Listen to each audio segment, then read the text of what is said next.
ప్రజాపాలన ఏడాది పూర్తయిన సందర్భంగా ఈ విజయోత్సవ కార్యక్రమంలో నాతో పాటుగా పాల్గొంటున్నటువంటి జిల్లా అధికారులందరికీ, ప్రజాప్రతినిధులందరికీ, ముఖ్యమైనటువంటి నాయకులకు, అందరికీ అందరికీ కూడా పేరు పేరున నా హృదయపూర్వక నమస్కారం. ఈ ప్రభుత్వం ఈ సంవత్సర కాలంలో అనేకమైనటువంటి సంక్షేమ అభివృద్ధి కార్యక్రమాల్ని గౌరవ ముఖ్యమంత్రి రేవంత్ రెడ్డి గారి నాయకత్వంలో పూర్తి చేయడం జరిగింది. అదేవిధంగా రాబోయేటువంటి 4 సంవత్సరాల భవిష్యత్తులో ఈ యొక్క ప్రజాపాలన మరి పూర్తి స్థాయిలో పేదవాళ్లకు, రైతులకు, మహిళలకు అందరికీ మేలు జరిగేటువంటి కార్యక్రమాలు తీసుకోబోతున్నాం. ఈ యొక్క సంవత్సర కాలంలో మరి రైతులకు సంబంధించింది కావచ్చు, ఇవాళ రైతులకు సంబంధించి ఇవాళ ప్రతిపక్షాలు కేవలం రేవంత్ రెడ్డి గారి మీద ఉన్నటువంటి వ్యక్తిగతమైనటువంటి ఈర్ష్యను, ద్వేషాన్ని పెంచుకొని విమర్శలు చేస్తున్నాయి తప్ప 10 సంవత్సరాల్లో వాళ్ళు చేయనటువంటి పనులన్నీ కూడా మేము చేసినాం. ఈ 5 సంవత్సరాలు, ఈ ఒక్క సంవత్సర కాలంలోనే వాళ్ళు 10 సంవత్సరాలు ఆనాడు రైతులకు రుణమాఫీ చేస్తామని చెప్పి 1 లక్ష రూపాయలు రుణమాఫీ చేయడానికి 10 సంవత్సరాల్లో పూర్తి చేయలేకపోయినారు.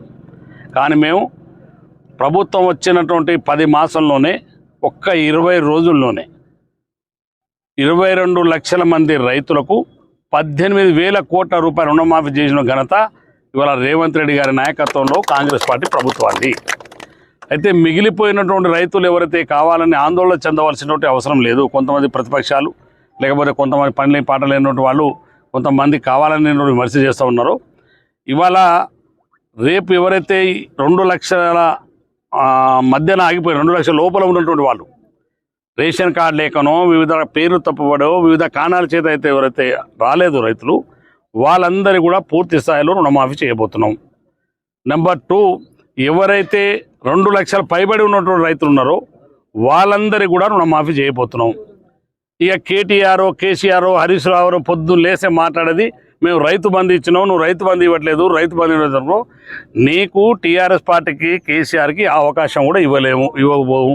ఎందుకంటే డిసెంబర్ నెల నుంచే మేము ఆనాడు ఎన్నికల్లో హామీ ఇచ్చిన విధంగా రైతు భరోసా కార్యక్రమం ఎకరానికి 7,500 చొప్పున రేపు డిసెంబర్ మాసంలో రైతుల ఖాతాలో జమ చేయబోతున్నాం.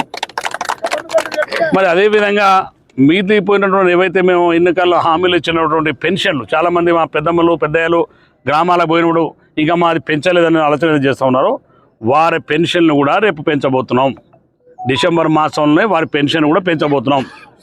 అంతకుముందు మేము మహిళలకు ఉచితంగా బస్సు సౌకర్యం ఇచ్చినాం. 200 రూపాయల యూనిట్ విద్యుత్ కాల్చిన గృహాలకు అవసరాలకు అందరూ కూడా ఇచ్చినాం. 500 రూపాయల గ్యాస్ సిలిండర్ ఇచ్చినాం. రైతాంగానికి వాళ్ళ సన్న వరిధాన్యం అమ్మేటువంటి వాళ్ళకు 500 బోనస్ ఇచ్చినాం. అంటే మేము ఇచ్చిన ప్రతి మాటను నిలబెట్టుకున్నాం. ఇంకా అనేకమైనటువంటి ఉద్యోగస్తులకు 1వ తారీఖు నాడు జీతాలు ఇవ్వలేక గత ప్రభుత్వం వాళ్ళకి అన్నీ కూడా బ్యాంకులలో చెక్ బౌన్స్ అయిపోయినాయి.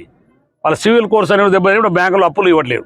కానీ ముఖ్యమంత్రి గారు ఎన్నికల్లో హామీ ఇచ్చినాడు, మేము వస్తే 1వ తారీఖు నాడు జీతాలు ఇస్తున్నాం. ఇవాళ 1వ తారీఖు నుంచి 3వ తారీఖు లోపల ప్రతి ఉద్యోగస్తులకు జీతాలు ఇస్తున్నాం.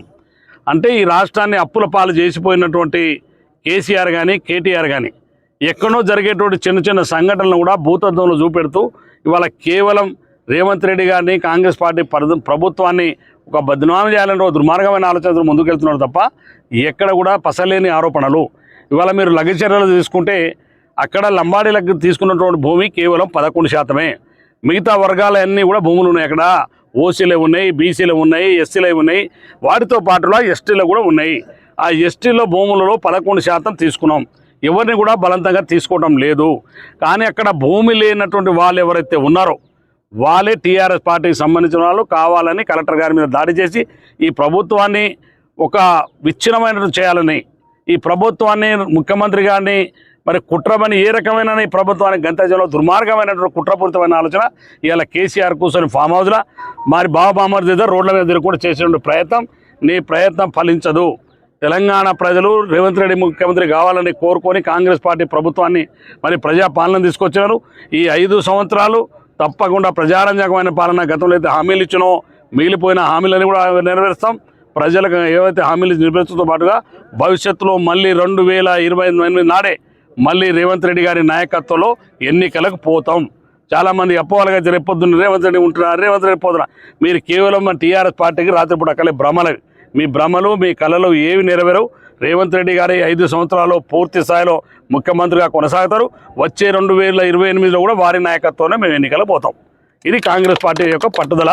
అదేవిధంగా ఈ ఏడాది కాలంలో అనేకమైనటువంటి సంక్షేమ అభివృద్ధి కార్యక్రమాల మరి ప్రజలకు అందించిన ఘనత ఇవాళ కాంగ్రెస్ పార్టీ ప్రభుత్వాన్ని రేవంత్ రెడ్డి గారి నాయకత్వంలో ఉన్నటువంటి మంత్రులు కానీ శాసనసభ్యులు కానీ మేము అందరం కూడా కష్టపడి పనిచేస్తున్నాం. తప్పకుండా భవిష్యత్తులో ఇవాళ మా జిల్లా యంత్రాంగం కానీ అధికారులందరూ కూడా మరి ఇవాళ బ్రహ్మాండంగా ఈ సంవత్సర కాలంలో అన్ని సంక్షేమ కార్యక్రమాలని అమలు చేస్తున్నాం.